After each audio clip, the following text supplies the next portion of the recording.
मेरा नाम दीपाली है। मैं एक गरीब फैमिली से बिलोंग करती हूँ। 2 महीने पहले मेरी एंगेजमेंट हो गई थी और मेरी शादी एक मिडिल क्लास फैमिली में हो रही थी। उस लड़के का नाम सुभाष था। मैं अपनी शादी के लिए बहुत ज़्यादा एक्साइटेड थी। हर लड़की को अपनी शादी की बहुत खुशी होती है। वो अपनी शादी के सुहाने सपने सजाने लगती है। यही सारी फीलिंग्स मेरे दिल में भी जाग रही थी और मैं अपनी शादी से बहुत खुश थी। इतनी ज़्यादा खुश थी कि अपनी शादी की खूब सारी शॉपिंग में लगी हुई थी। मेरे माता पिता मेरी शादी धूमधाम से करना चाहते थे और मेरी पूरी फैमिली भी मेरी शादी से बहुत खुश थी। मुझे पार्लर से तैयार होना था, इसलिए मेरी शादी के कपड़े ससुराल से पहले ही आ गए थे। बेड पर मेरी शादी का रेड कलर का लहंगा रखा हुआ था। मैंने अपनी मम्मी से खुश होते हुए कहा, माँ, ये लहंगा कौन लाया है? वो लहंगा बहुत खूबसूरत लग रहा था। मेरी माँ ने कहा कि बेटी, ये तुम्हारी ससुराल से आया है। माँ ने बताया तो मेरी आंखें खुशी से चमक रही थीं। इतने प्यारे कपड़े और इतनी प्यारी चूड़ियाँ देखकर मैं बहुत ज़्यादा खुश हो गई थी। मैंने अपनी माँ से कहा, माँ, कपड़े तो अच्छे हैं, लेकिन चूड़ियाँ मुझे कुछ पसंद नहीं आई।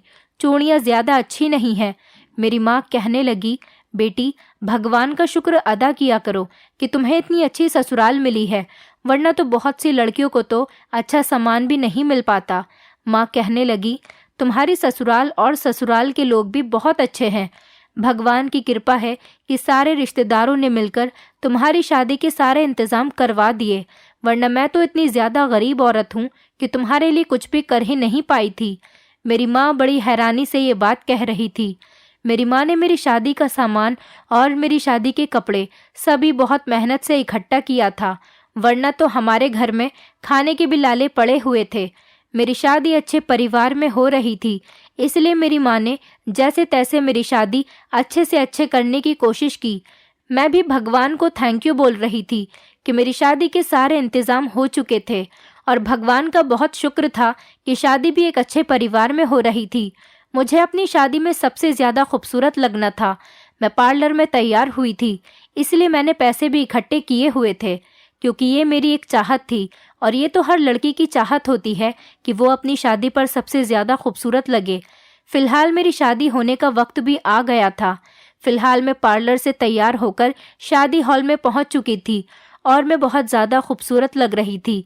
मेरे ससुराल में सिर्फ 3 ही लोग थे, मेरे पति, मेरी सास और मेरा देवर। मेरे ससुर की मौत तो पहले ही हो चुकी थी और मेरे अपने परिवार में भी मेरे पिताजी की मौत हो गई थी। जब मैं 8 साल की थी तब हमारे पिताजी हमें छोड़कर चले गए थे। मेरे पिताजी के दोस्त की बहन ने हमारा ये रिश्ता करवाया था। उन्होंने मुझे मेरे कज़िन की बर्थडे पार्टी में देखा था। वहाँ पर वो मुझे देखने के अगले दिन ही अपने भतीजे के लिए रिश्ता लेकर आ गई थी। सारे लोग ही मेरे ससुराल की बड़ी तारीफ किया करते थे और सबसे ज़्यादा तारीफ तो मेरे पति की होती थी। लोग कहते थे कि तुम्हारा होने वाला पति बहुत समझदार और पढ़ा लिखा लड़का है, तुम्हें बहुत खुश रखेगा, तुम हमेशा उसके घर की रानी बनकर रहोगी। वैसे मैं अपने ससुराल के बारे में सोच सोच कर बहुत खुश होती थी, क्योंकि मैं इस गरीबी भरी जिंदगी से बोर हो गई थी। आखिर इस गरीबी भरी जिंदगी में रखा ही क्या था? रिश्तेदार भी तो तब तक ही होते हैं जब तक हमारे पास पैसा होता है। मेरी माँ ने मुझे अकेले ही पाल पोस कर बड़ा किया था। जब मैं 8 साल की थी तभी मेरे पिताजी की मौत हो गई थी। उस टाइम मैं छोटी थी। मेरी माँ ने मुझे लोगों के घरों में झाड़ू पोछा करके पढ़ाया लिखाया था। मेरे घर में सिर्फ मैं और मेरी माँ ही थे। मेरे पैदा हो जाने के बाद मेरी माँ की कोई औलाद ही नहीं हुई थी और फिर उसके बाद मेरे पिताजी भी इस दुनिया से चल बसे थे। मेरे पिता के मरने के बाद मेरी माँ ने कभी दोबारा शादी नहीं की थी, क्योंकि उनको हमेशा मेरी परवरिश की फिक्र लगी रहती थी। मेरी माँ का कहना था कि मैं अपनी बेटी की शादी जल्द से जल्द कर दूंगी, इसलिए मेरे जवान होते ही मेरी माँ ने भी मेरा रिश्ता तलाश करना शुरू कर दिया था। मेरे पिताजी के मरने के बाद मेरी माँ के मायके वालों और उनके ससुराल वालों में से किसी ने भी उनका साथ नहीं दिया था। मेरी माँ ने जो किया था वो खुद अपनी मेहनत की कमाई से किया था। यहाँ तक कि किसी ने मुसीबत के टाइम पर भी कोई मदद भी नहीं की थी। तभी तो मेरी माँ चाहती थी कि वो जल्द से जल्द अपनी बेटी की शादी कर दे, ताकि ऐसा न हो कि कभी ज़िंदगी उन्हें भी धोखा दे जाए और उनकी बेटी इस दुनिया में लावारिस रह जाए। मेरी माँ मुझे बहुत प्यार किया करती थी। उन्होंने मेरी खुशी की खातिर बहुत कुछ किया है। हर तरफ से नाउम्मीद होकर हम दोनों माँ बेटी हमेशा एक दूसरे का सहारा बने थे। मैंने सिर्फ हाई स्कूल तक की शिक्षा हासिल की थी, क्योंकि मुझे भी पढ़ाई में कोई ज़्यादा इंटरेस्ट नहीं था। अगर मुझे पढ़ाई में इंटरेस्ट होता तो मेरी माँ और भी ज़्यादा मेहनत करके मुझे और पढ़ा सकती थी, लेकिन मैंने ही अपनी माँ से आगे पढ़ने के लिए मना कर दिया था। और फिर मेरी माँ की तबीयत भी किसी न किसी दिन बहुत ख़राब हो जाती थी। हाई स्कूल करने के बाद ही मैंने पढ़ाई को टाटा बाय बाय कह दिया था और फिर घर चलाने के लिए माँ की हेल्प करने लगी थी। मुझसे सिलाई बहुत अच्छी आती थी, इसलिए मैंने लोगों के कपड़े सिलना शुरू कर दिया था और इसी तरह मैं भी पैसे कमाने लगी थी। मैं कपड़े सीने में बहुत ज़्यादा परफेक्ट थी, इसलिए कम टाइम में ही बहुत जल्दी मेरे पास ज़्यादा कपड़े सिलने आने लगे थे और मेरे पास काफ़ी सारी रकम भी जमा होने लगी थी और ज़्यादा से ज़्यादा लोग मेरे पास कपड़े सिलाई करवाने के लिए लेकर आते थे और इसी तरह से मेरी गुजर बसर अच्छे तरीके से होने लगी थी। इसी रूटीन के साथ ज़िंदगी गुजारते हुए मुझे लगभग 1 साल हो गया था। अब मैं 24 साल की हो गई थी और मेरी माँ जल्द से जल्द अपनी बेटी को विदा कर देना चाहती थी। रिश्ते तो मेरे बहुत आते थे, लेकिन मेरी माँ मेरे लिए एक अच्छा रिश्ता और अच्छा परिवार ढूंढ रही थी। मेरी माँ का कहना था कि वो मेरी शादी किसी अच्छे और पढ़े लिखे परिवार में करना चाहती है और मेरी शादी जो अब अच्छे परिवार में हो रही थी वो सब मेरी माँ की प्रार्थनाओं और कोशिशों का ही नतीजा था। और फिर बैठे बिठाए ही हमें इतना अच्छा रिश्ता मिल गया था और लड़के वाले मुझे पहली नज़र में ही पसंद करके चले गए थे। हमारी शादी की डेट भी फिक्स हो गई थी। मेरी माँ को मेरे दहेज की भी ज़्यादा फिक्र नहीं थी, क्योंकि मेरे ससुराल वालों ने दहेज लेने से मना कर दिया था। लेकिन फिर भी मेरी माँ के पास जो थोड़ा बहुत जुड़ा हुआ सामान रखा हुआ था वही मुझे दे दिया था। इस बात पर तो हम लोग सबसे ज़्यादा बेफिक्र और खुश थे। दिन जल्दी जल्दी गुजर गए थे और शादी का दिन भी करीब आ गया था, जबकि हमारे रिश्तेदार तो कभी हमारे बुरे दिनों में क्या, कभी हमारे अच्छे दिनों में हमारा हौसला तक बढ़ाने नहीं आए थे। इसलिए मेरी माँ ने किसी रिश्तेदार को मेरी शादी पर नहीं बुलाया था और सिर्फ आस पड़ोस के लोगों को ही मेरी शादी में बुला लिया था। मेरे ससुराल वालों ने हमारी गरीबी देखते हुए मेरी माँ से हर बड़े खर्चे को मना कर दिया था, लेकिन फिर भी मेरी माँ से जितनी कोशिश हो सकी मेरी शादी को अच्छा और धूमधाम से करने की कोशिश की थी। वो लोग टाइम से बारात लेकर शादी हॉल पहुंच चुके थे और फिर सबके आशीर्वाद से मेरी शादी भी हो गई थी। मैंने अपने होने वाले पति को सिर्फ एक बार फोटो में ही देखा था। वो बहुत स्मार्ट और पढ़ा लिखा लड़का था। मैं भी बहुत खूबसूरत थी और मुझे पता था कि मेरा पति भी मुझे पहली नज़र में देखते के साथ ही पसंद कर लेगा। शादी की सारी रस्में पूरी हो जाने के बाद सारे मेहमानों ने खाना खा लिया और फिर उसके बाद विदाई की रस्म की गई। मैं रोते हुए अपनी माँ से मिलकर ससुराल में खुश रहने की बहुत सारे आशीर्वाद लेकर और अपनी माँ को तसल्ली देकर अपने ससुराल वालों के साथ अपनी ससुराल विदा होकर आ गई थी। घर पहुँचते ही सबसे पहले मुझे मेरी सास के कमरे में बैठा दिया गया। फिर 2-3 रस्में की गईं।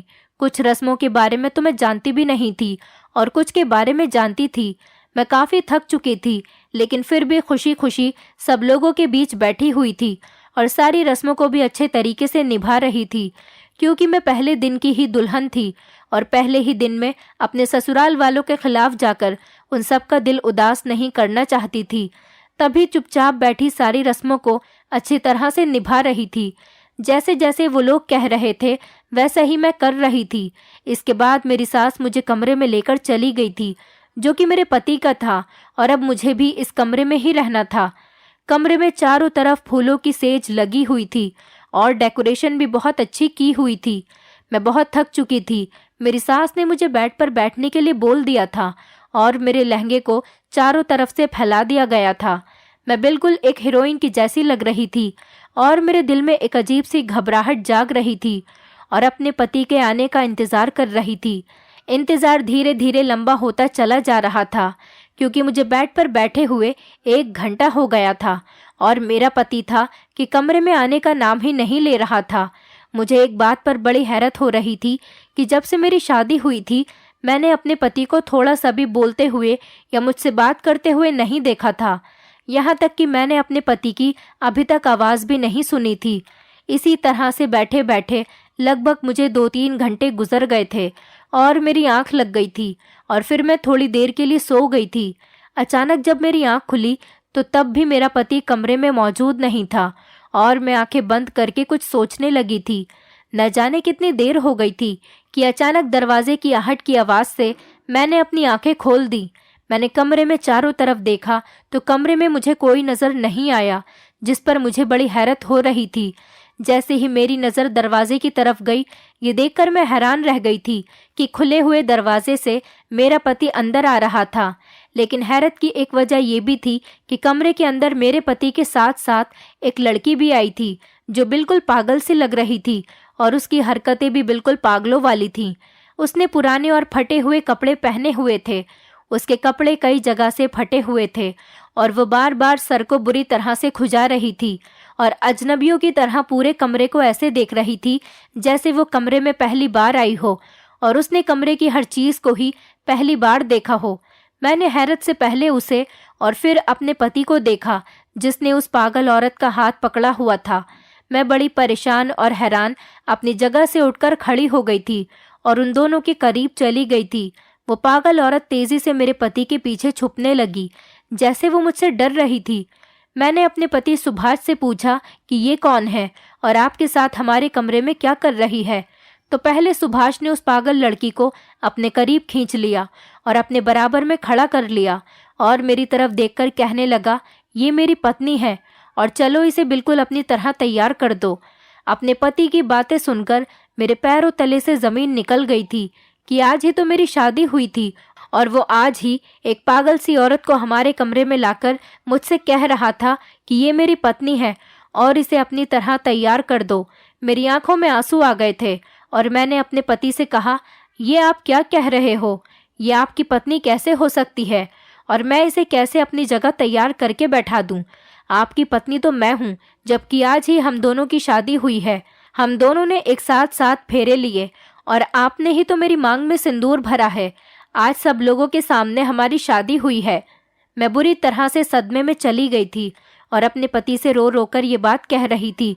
मेरे पति ने गुस्से से मेरी तरफ देखा और कहने लगा, मैंने कहा ना कि ये मेरी पत्नी है और तुम इसको बिल्कुल अपनी तरह तैयार कर दो और उसके बाद तुम हमारे कमरे से निकल जाओ, वरना मैं तुम्हें तलाक देकर अभी घर से निकाल दूंगा। अपने पति की बात सुनकर मेरा शरीर बुरी तरह से कांप रहा था। मुझे तो उम्मीद नहीं थी कि शादी की पहली रात ही मुझे अपने पति से ऐसे शब्द सुनने पड़ जाएंगे। वो औरत कौन थी मैं नहीं जानती थी। मैंने कभी किसी नई नवेली दुल्हन के साथ ऐसा सुलूक होता नहीं देखा था, बल्कि पति तो अपनी नई पत्नी से मिलने की और प्यार भरी बातें करने की चाह में बहुत एक्साइटेड होता है, जबकि मुझे ऐसी उम्मीद भी नहीं थी कि मेरी शादी की पहली रात ही मेरा पति एक पागल औरत को मेरे सामने लाकर सजाने के साथ साथ मुझसे कमरे से निकल जाने को भी कह देगा और साथ में वो धमकी भी दे रहा था कि अगर मैंने ऐसा नहीं किया तो वो मुझे तलाक देकर घर से निकाल देगा और अगर वो मुझे घर से निकाल देता तो ना सिर्फ मेरी ज़िंदगी बर्बाद हो जाती बल्कि मेरी माँ भी जीते जी मर जाती, क्योंकि मेरी माँ ने बहुत लगन और कोशिश के साथ मेरी शादी करवाई थी ताकि वो अपनी जिम्मेदारी से फ्री हो जाए और अपने जीते जी ही अपनी बेटी की शादी देख सके और अपनी बेटी को उसके ससुराल में खुश देख सके। मैं नहीं चाहती थी कि मेरी माँ, जिसने पहले ही अपनी ज़िंदगी में बहुत सारे गम सहे, वो मेरा भी गम बर्दाश्त करे। मैंने रोते हुए सर हिला दिया और फिर उस पागल औरत को तैयार करने के लिए राज़ी हो गई थी। मैं दिल ही दिल में परेशान हो रही थी और रो रही थी और उस पागल लड़की को अपने साथ बाथरूम में ले गई और फिर अपने कपड़े उसे पहना दिए। ये वही लाल लहंगा था जो मेरे ससुराल वालों की तरफ से मुझे शादी पर मिला था, लेकिन अब वो उस पागल औरत का भाग्य बन चुका था। वो मेरे जितनी खूबसूरत तो नहीं थी, मगर उसकी किस्मत मुझसे भी कहीं ज़्यादा अच्छी थी। उसे अपने कपड़े पहनाने के बाद मैंने उसके फटे पुराने कपड़े पहन लिए और उसे लेकर बाहर चली आई थी। मेरा पति बेड पर बैठा हुआ हमारी तरफ ही देख रहा था, जिस पर मैंने उस पागल औरत को ड्रेसिंग टेबल के सामने रखे स्टूल पर बैठा दिया और फिर उसका मेकअप करने लगी और उसके बाद उसका हेयर स्टाइल भी कर दिया। वो सारी ज्वेलरी उसको पहना दी जो कुछ देर पहले मैंने पहनी हुई थी। मेरे हाथ बुरी तरह से कांप रहे थे, जबकि डर और परेशानी के साथ साथ मुझे उलझन भी बहुत सता रही थी। न जाने मुझे वो पागल सी लड़की किसी दुश्मन की तरह दिखाई दे रही थी। जो लड़की कुछ देर पहले पागल और बदसूरत सी दिखाई दे रही थी, उसे तैयार करने के बाद जब मैंने उसे गौर से देखा तो वो काफ़ी प्यारी और खूबसूरत नज़र आ रही थी। उसे देखकर मुझे और भी ज़्यादा रोना आ रहा था कि मेरा पति किसी और अनजान और पागल औरत को मेरी जगह दे रहा है, जिसे मैं जानती तक नहीं थी। वो पागल औरत काफ़ी ज़्यादा एक्साइटेड थी। अपने कपड़े और ज्वेलरी को देखकर किसी दीवानों की तरह रिएक्ट कर रही थी और ख़ुद को शीशे में देख देख कर खुश हो रही थी और तालियां बजा रही थी। मतलब उसे भी ये सब कुछ बहुत अच्छा लग रहा था कि वो तैयार है और खूबसूरत लग रही है। मैंने तैयार करके उसे गौर से देखने के बाद अपने पति की तरफ देखा तो वो सर हिलाकर बेड से उठकर उसके करीब आया और उसको गौर से देखने लगा। उसके बाद मेरी तरफ देखकर मुझे वहां से निकल जाने को इशारा करने लगा। मैं उस पागल लड़की का दुपट्टा सर से उड़ाती हुई बाहर आ गई। मैंने अपना मेकअप भी उतार दिया था और मेरा चेहरा साफ हो गया था और शरीर पर उस पागल लड़की के फटे पुराने कपड़े थे। अगर कोई भी मुझे देखता तो यकीन नहीं करता कि कुछ देर पहले जो दुल्हन इस घर में आई थी वो मैं ही थी। उस टाइम तो मैं वो पागल औरत लग रही थी जिसको मेरा पति लेकर अंदर आया था। इस वक्त तो मैं ही पागल लग रही थी कि घर मेरे लिए भी अनजान था। मैं यहाँ पहली बार आई थी।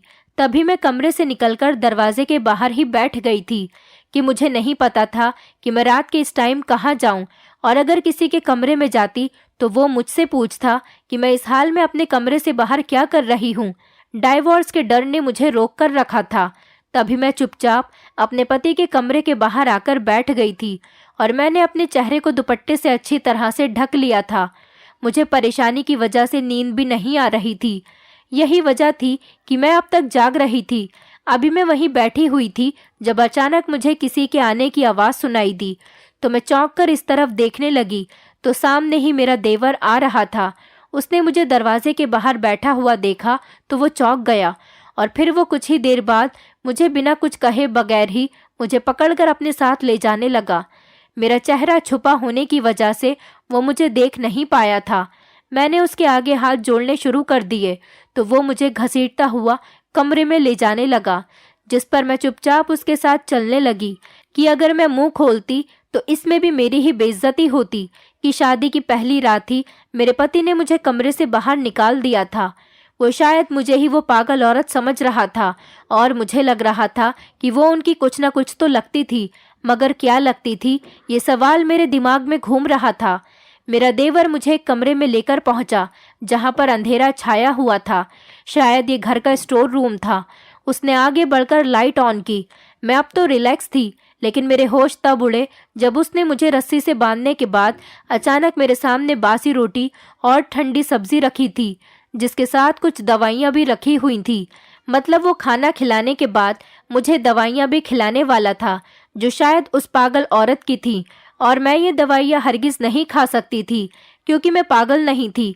मेरा एक पैर रस्सी से बंधा हुआ था जबकि दोनों हाथ खुले हुए थे। उसने कहा कि खाना खाओ, मगर मैंने अपना सर तेजी से इनकार करते हुए हिला दिया कि मुझे नहीं खाना। जैसे ही मेरा सर ना में हिला तो मेरे सर से दुपट्टा उतर गया, जिसकी वजह से मेरा चेहरा उसके सामने आ गया। मेरे देवर ने जैसे ही मेरे चेहरे की तरफ देखा तो वो बुरी तरह से हैरान हो गया था और वो आंखें फाड़ फाड़ कर मुझे देख रहा था और यकीन करने की कोशिश कर रहा था।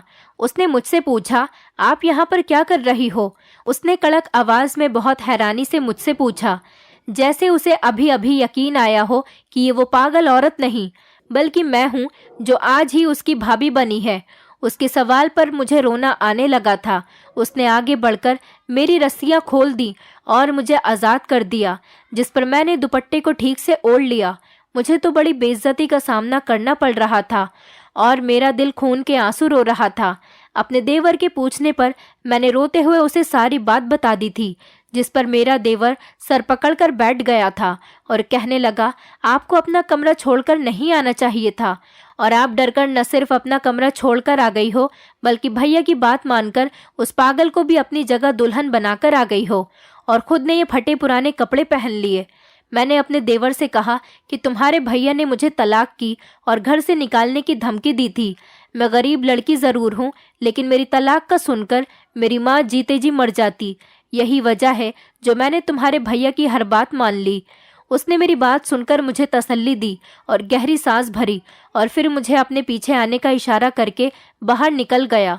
मैं डरती हुई और सहमी हुई अपने देवर के पीछे कमरे से बाहर निकली और फिर उसका पीछा करते हुए स्टोर रूम से दूसरे एक कमरे में चली गई तो सामने ही बेड पर मुझे मेरी सास लेटी हुई नजर आई थी। उसके बाद मेरे देवर ने उनको नींद से जगाया, जो जाग जाने पर बहुत ज्यादा हैरान हो गई थी और फिर मुझे फटे पुराने कपड़ों में देखकर दंग रह गई थी। उनकी हैरानी पर मैंने तो नहीं, पर मेरे देवर ने उनको सब कुछ बता दिया, जिस पर मेरी सास गहरा सांस भरकर रह गई थी। मुझे लग रहा था कि कुछ तो जरूर है जो मुझसे छुपाया जा रहा था। तभी मैंने पूछ ही लिया कि वो औरत कौन है जिसे मेरा पति अपने कमरे में लेकर गया और उसकी वजह से मुझे अपने कमरे से बाहर भी निकाल दिया। मेरी सास ने मेरे देवर को कमरे से बाहर निकल जाने का इशारा किया तो वो बाहर चला गया। तो मेरी सास ने मुझे अपने पास बिठाया और बताने लगी कि वो उनकी पड़ोस में रहने वाली सहेली की बेटी है। उसके माता पिता उसे बचपन में ही छोड़कर चले गए थे, जिसके बाद वो अकेले ही अपने घर में रह रही थी और मेरी सास भी उसका बहुत ख्याल रखती थी और इसी वजह से उसका मेरी सास के घर में आना जाना भी काफ़ी हो गया था और मेरी सास ने उसकी परवरिश भी अपने बच्चों की तरह ही की थी। मेरी सास ने कभी उसको कभी भी माँ की कमी महसूस होने नहीं दी थी और उन्होंने उसका हमेशा ख्याल रखा था। वक्त गुजरता रहा और वो भी उनके बच्चों के साथ बड़ी होती रही। दोनों भाइयों में से सुभाष ही उसके सबसे ज़्यादा करीब और फेवरेट था और वो उसका बेस्ट फ्रेंड भी बन गया था, जबकि सुभाष और उसकी उम्र में 5 साल का फ़र्क था। पढ़ाई पूरी होने के बाद सुभाष ने जॉब कर ली थी। जब मेरी सास ने कहा कि वो उसकी शादी अपनी बेटी की तरह कर देगी तो उसने अपनी शादी करने से इनकार कर दिया और कहने लगी कि वो किसी लड़के को पसंद करती है और उसी के साथ शादी करना चाहती है। मेरी सास ने बताया कि मुझे भी कोई एतराज़ नहीं था क्योंकि वो भी उसकी खुशी को ही अहमियत देती थी। उन्होंने बताया कि इस पागल लड़की का नाम जिज्ञासा है। उन्हें नहीं पता था कि जिज्ञासा का अफेयर किस तरह से चला और किस तरह से वो उस लड़के से मिली, किस तरह से उसकी उस लड़के के साथ जान पहचान हुई थी जिससे वो प्यार करने लगी थी। मेरी सास को लगा कि शायद जिज्ञासा किसी ऐसे लड़के की बात कर रही है जो शायद उसके कॉलेज में पढ़ता होगा। इसी तरह से दोनों की जान पहचान हुई होगी। लड़का खूबसूरत और अच्छा था, इसीलिए मेरी सास ने जिज्ञासा की मर्जी के साथ उन दोनों का रिश्ता पक्का कर दिया। लेकिन जब ये बात सुभाष को पता चली तो उसने बहुत हंगामा किया था कि वो जिज्ञासा को पसंद करता है और जिज्ञासा से ही शादी करना चाहता है। बस इस बात की जिद सुभाष ने पकड़ रखी थी कि वो शादी करेगा तो सिर्फ जिज्ञासा के साथ ही करेगा। मेरी सास को भी इस बात से कोई प्रॉब्लम नहीं थी, बल्कि वो तो खुश हो गई थी कि उनका बेटा उस लड़की को पसंद करता है जिसको वो इतने सालों से जानती हैं और जिसकी परवरिश उन्होंने खुद ही की है। और इस बात से तो डबल खुश थी कि वो जिज्ञासा से बहुत ज़्यादा प्यार करती थी। और फिर जब जिज्ञासा को ये बात पता चली कि सुभाष जिज्ञासा से बहुत प्यार करता है तो शायद जिज्ञासा ये सह नहीं पाई और उनकी फैमिली से नफरत करने लगी। उन्होंने जिज्ञासा को इस बारे में कुछ नहीं बताया और सुभाष को ये कहकर खामोश करवा दिया कि जिज्ञासा शादी के लिए तैयार नहीं हो रही और ना ही वो सुभाष से शादी करना चाहती है। ये सुनकर सुभाष भी खामोश हो गया और बिजनेस के सिलसिले में कुछ दिनों के लिए अपना शहर छोड़कर दूसरे शहर चला गया था और जिज्ञासा की शादी में भी शामिल नहीं हुआ। जिज्ञासा की शादी जल्द ही उस लड़के के साथ करवा दी गई थी क्योंकि लड़के वालों को शादी की बहुत जल्दी थी। जिज्ञासा को विदा करने के बाद सुभाष की माँ बहुत ज़्यादा तसल्लीमंद हो गई थी, लेकिन धीरे धीरे जिज्ञासा की शादी को 2 महीने ही गुजरे थे जब जिज्ञासा वापस आ गई। वो अपने ससुराल में रह रहकर पागल सी हो गई थी और ये बात पता चली कि उसका पति उसे डाइवोर्स देकर कहीं फरार हो गया था। उसकी और जिज्ञासा की मुलाकात सोशल मीडिया पर हुई थी और जिज्ञासा के सोने के जेवर और कुछ पैसे और सारा कीमती सामान लेकर उसके पति ने उसे तलाक दे दी और वो फरार हो गया। लेकिन वो कहाँ चला गया था ये बात कभी किसी को पता नहीं चल सकी थी। मतलब कि उसने जिज्ञासा के साथ फ्रॉड मैरिज की थी और मासूम सी जिज्ञासा उसकी बातों में आकर अपनी जिंदगी बर्बाद कर चुकी थी। जिज्ञासा प्रेग्नेंट थी और ये खबर उसके लिए किसी बड़े शॉक से कम नहीं थी। उसके दिमाग को सदमा लग गया था और वो पागलों की तरह हरकतें करने लगी थी। और फिर वो पूरी तरह से पागल तब हुई जब उसने अपना बच्चा खो दिया। उसका मिसकैरेज हो गया था। वो छत पर ठोकर खाकर गिर गई थी जिसकी वजह से उसका मिसकैरेज हो गया और वो दिमागी तौर पर पूरी तरह से पागल हो गई। सुभाष को जब इस बारे में पता चला तो वो वापस आ गया और जिज्ञासा को संभालने लगा और उसका इलाज करवाने लगा। मगर डॉक्टर का कहना था कि शायद ये अब ठीक नहीं हो सकेंगी। डॉक्टर का कहना था कि जिज्ञासा को दिमागी तौर पर बहुत ज़्यादा परेशान किया गया, जिसकी वजह से वो अब अपने होशो हवास में नहीं है। अगर उसके साथ फिर से वही सब दोहराया गया तो शायद वो ठीक हो जाए और उसको सब कुछ याद आ जाए, या फिर उसकी शादी कर दी जाए। शादी होगी, पति होगा और बच्चे होंगे तो वो शायद ठीक हो जाएगी। सुभाष ने ये बात सुनते ही और ज़्यादा हंगामा मचा दिया कि वो अब जिज्ञासा से शादी करेगा, फिर चाहे वो पागल ही क्यों ना हो।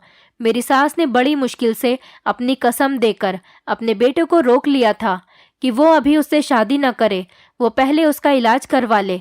इलाज करवाते करवाते 1 साल तो गुजर गया, लेकिन अभी तक जिज्ञासा ठीक नहीं हुई, तो इसका क्या चांस है कि वो शादी के बाद भी ठीक हो सकती थी।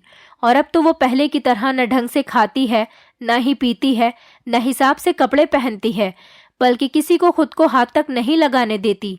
इसलिए उसे रस्सियों से बांधकर रखा जाता है, क्योंकि कई बार उसने दूसरों को नुकसान पहुंचाने और घर से भागने की कोशिश की थी। उन दोनों की अभी तक कोई शादी नहीं हुई। पूरे 1 साल से सुभाष की मेहनत भी कामयाब नहीं हो पाई और वो अब भी वैसी की वैसी है। इसीलिए घर वालों ने समझाकर सुभाष की शादी मेरे साथ करवा दी कि सुभाष की शादी हो जाने के बाद शायद उसके दिल से इस पागल लड़की जिज्ञासा का ख्याल निकल जाता। मेरी सास मतलब सुभाष की माँ अपनी जिंदगी में सुभाष को हंसता और बसता हुआ देखना चाहती थी। पिछले कुछ दिनों से जिज्ञासा की तबीयत खराब रहने लगी थी और सुभाष शादी के झंझटों में उसे डॉक्टर के पास तक नहीं ले जा पाया था। और मेरे पति का मेरे साथ ऐसा बिहेवियर की वजह भी जिज्ञासा ही थी। वो जिज्ञासा को दुल्हन बनाकर उसे एक बार फिर से पिछली जिंदगी याद दिलाना चाहता था। तभी जिज्ञासा उसके कमरे में मौजूद थी। जबकि ये सब अपनी सास के मुंह से सुनकर मुझे एक जोरदार झटका लगा था कि मेरा पति पहले से ही किसी और लड़की को पसंद करता था और मेरे साथ धोखा हुआ, कि जिस पर मेरा दिल खून के आंसू रो रहा था, क्योंकि मैं उसकी पत्नी बनने के बावजूद भी उसकी पसंद नहीं थी, क्योंकि उसके दिल में तो पहले से ही कोई और मौजूद था जिसको ठीक करने और पाने के लिए वो इतनी मेहनत कर रहा था। शायद मेरे साथ शादी इसीलिए करवाई गई थी कि मैं गरीब थी और अपना घर बचाने के लिए कुछ भी नहीं कह सकती थी। मेरी सास मुझे लेकर मेरे पति के कमरे की तरफ बढ़ी और दरवाज़ा बजाया तो अगले ही पल दरवाज़ा खुल गया था। दरवाज़ा खुलते ही जब कमरे के अंदर देखा तो जिज्ञासा सजी सवरी दुल्हन की तरह तैयार हुई ज़मीन पर लेटी सो रही थी, जबकि सुभाष की आंखों से लग रहा था कि वो रो रहा था। मुझे उस पर और जिज्ञासा पर बहुत ज़्यादा तरस आ रहा था, मगर मैं कुछ भी ठीक नहीं कर सकती थी। सुभाष एकदम ही अपनी माँ से गले लगकर रोने लगा, जिस पर मेरी सास अपने बेटे को तसल्ली देने लगी और उसे मेरे साथ की गई गलती का एहसास भी दिलाने लगी, जिस पर सुभाष ने मुझे शर्मिंदा होते हुए देखा और फिर मुझसे माफ़ी मांगने लगा। मेरी सास ने सोती हुई जिज्ञासा को उठाया और फिर बहला फुसलाकर उसे अपने साथ ले गई।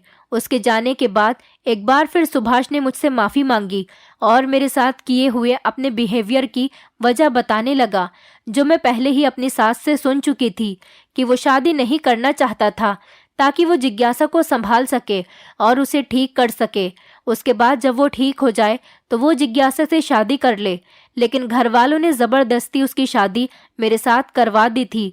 मैंने सुभाष को तसल्ली दी और यकीन दिलाया कि मैं उसके साथ हूँ, जिस पर वो काफ़ी देर तक अपना गम मुझसे बांट रहा था।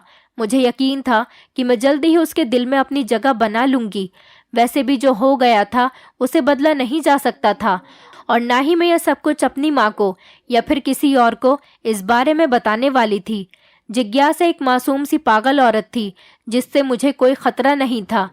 शादी के बाद सभी मेहमान अपने अपने घरों को चले गए थे। मैं जिज्ञासा का सगी बहन की तरह ख्याल रख रही थी। उसका खाना पीना, उसके कपड़े सब मैं ही देखने लगी थी और कोशिश करती थी कि उसके साथ अपना बिहेवियर दोस्त की तरह रखूं। ये सब देखकर घर के बाकी लोगों के साथ सुभाष भी खुश रहने लगा था और सुभाष के दिल में मेरे लिए जगह भी बनने लगी थी, जिसका इजहार वो मुझे अपने प्यार भरी बातों और मेरे ख्याल रखने से करता रहता था। जिज्ञासा मुझसे काफ़ी हद तक इम्प्रेस हो चुकी थी, लेकिन वो अभी तक ठीक नहीं हो पा रही थी। उसकी दवाइयाँ भी चेंज करके देखा था, लेकिन नतीजा कुछ नहीं निकल पा रहा था। अब तो घर के बाकी लोग भी उसकी हालत को देखकर अफसोस में पड़ जाते थे, लेकिन सुभाष चाहता था कि वो ठीक हो जाए, इसलिए मैं दिलो जान से उसका ख्याल रख रही थी। बिना किसी जलन और बिना किसी गुस्से से उसका चेकअप करवाने के लिए मैं और सुभाष ही अस्पताल लेकर उसे जाते थे। जिज्ञासा जो पहले ऊट पटांग हरकतें करती रहती थी, अब हमेशा खामोश खामोश सी रहने लगी थी और वो अपने कमरे में बेड पर ही लेटी रहती थी और हिलती रहती थी, उठकर बैठती भी नहीं थी। डॉक्टर उसे ठीक करने की अच्छी तरह से कोशिश कर रहे थे, लेकिन उसके बावजूद भी उसकी हालत दिन ब दिन बिगड़ती चली जा रही थी। वो कमज़ोर तो पहले से ही थी, लेकिन दिन ब दिन उसकी हड्डियां ढांचा बनती जा रही थीं, जिस पर मैंने राय दी कि उसकी पूरी तरह से चेकअप करवाया जाए। और इसी तरह से सुभाष ने उसका शहर के सबसे बेस्ट डॉक्टर से चेकअप करवाया। लेकिन जो बात हमारे सामने आई थी, उसने हमारे दिमाग को हिलाकर रख दिया था। जिज्ञासा को धीरे धीरे कैंसर होने लगा था और इस बात का हमें पता ही नहीं चल पाया था, जो कि काफ़ी हद तक अब आगे बढ़ चुका था। डॉक्टर ने बताया कि सिर्फ कुछ दिनों तक ही वो अब जिंदा रह सकेगी, जिस पर हम सब बहुत ज़्यादा परेशान हो गए थे और हमें दुख होने लगा था। हम जिज्ञासा का पहले से भी ज़्यादा ख्याल रखने लगे थे और उसके कैंसर का इलाज पूरी तरह से शुरू करवा दिया था। मुझे जिज्ञासा बहनों की तरह प्यारी हो गई थी और मैं नहीं चाहती थी कि उसे कुछ हो जाए, लेकिन होने को कोई नहीं टाल सकता। मेरी शादी को 6 महीने गुजर चुके थे। उसके बाद जिज्ञासा की मौत हो गई और वो सबको दुखी छोड़कर इस दुनिया से जा चुकी थी। उसकी मौत का हम यकीन नहीं कर पाते थे। ऐसा लगता था कि अभी भी वो इस घर में जिंदा है और कहीं से भी आ जाएगी, लेकिन हकीकत यही थी, वो हम सबको छोड़कर जा चुकी थी और हर फिक्र से आज़ाद होकर मर चुकी थी। लेकिन धीरे धीरे मरने वालों पर सब्र आ ही जाता है। हमें भी धीरे धीरे जिज्ञासा की मौत पर सब्र आ गया था, लेकिन कभी कभी मुझे उस लड़के पर बहुत गुस्सा आता था जिसने जिज्ञासा को धोखा दिया था और जिसकी मोहब्बत और धोखे की वजह से जिज्ञासा पागल हो गई थी। वो इंसान इस दुनिया में जहाँ कहीं भी होगा, वो कभी खुश नहीं रह पाएगा, क्योंकि जिज्ञासा की ऐसी हालत का जिम्मेदार सिर्फ वही था जिसने उसको धोखा दिया था। ऐसे लोग जो दूसरों को धोखा दें, वो कभी अपनी जिंदगी में खुश नहीं रह सकते। उनको भी इस दुनिया में जीते जी किसी न किसी से धोखा जरूर मिलता है। अगर वो इंसान जिज्ञासा की और उसकी मोहब्बत की कदर कर लेता और पैसे और जेवर के लालच न करता, तो आज जिज्ञासा अपने बच्चे के साथ खुशी खुशी जिंदगी गुजार रही होती। लेकिन हमेशा वही नहीं होता जो इंसान सोचता है, बल्कि वही होता है जो भाग्य में लिख दिया गया है। और जिज्ञासा के साथ भी वही हुआ था जो उसके भाग्य में लिख दिया गया था, जिसका दुख सारी जिंदगी कभी खत्म नहीं होगा। अब जिज्ञासा तो इस दुनिया से जा चुकी थी।